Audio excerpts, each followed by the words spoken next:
Ating pag-usapan ang mga rason ng pagkatalo ng Creamline sa laban kontra sa Akari Power Chargers.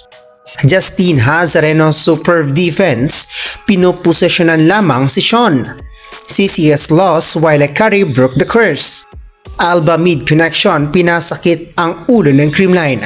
Stonto na lang sana, sabi ng fans. Negrito nakatanggap ng sandamakmak na bashing. Pero bagong lahat, please do not forget to subscribe and click the notification bell para update ka sa ating mga video. Sumakit nga ang ulo ng mga manonood dahil sa kanilang natunghayang performance ng Creamline na tila ba bumalik naman ito sa dating sakit. Off defense, ito nga ang pinakamalaking problema ng Creamline sa kanilang laban. Walang first ball at hirap sa digging. Ito ang pinaka-worst na performance ng Creamline in terms of digs at receives. Hindi naman masama ang magkamali sa depensa, ngunit very crucial nga ang kanilang errors kaya't di sila nakakuha ng momentum sa laban. Spiking errors, naparami din ang outside hit or not over na isang rason sa pagbibigay ng free points para sa Akari. Miss sets.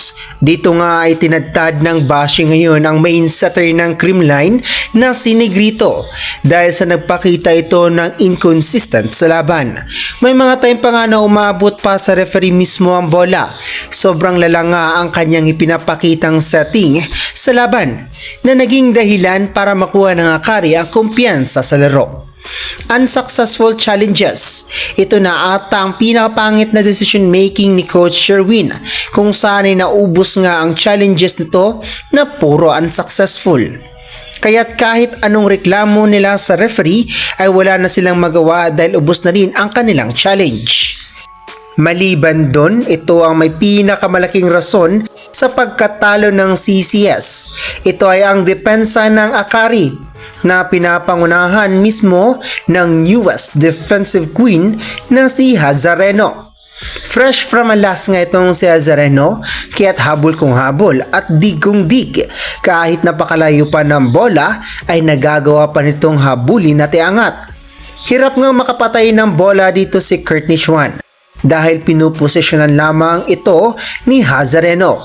Cross-court denied nga ang ginagawa ni Justin at walang lapagan ng bola na kahit sinong magtatangkang sa kanya ipunta ang bola ay hindi magtatagumpay.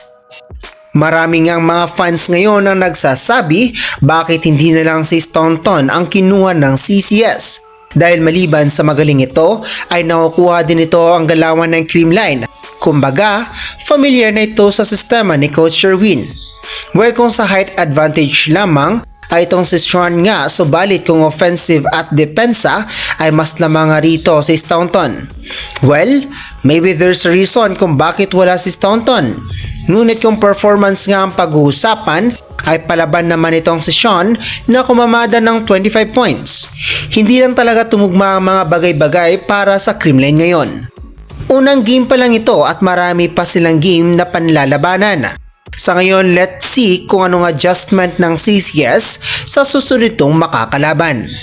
So that's it for today's video, Kahat Strong. Do not forget to subscribe and click the notification bell para update ka sa ating mga video.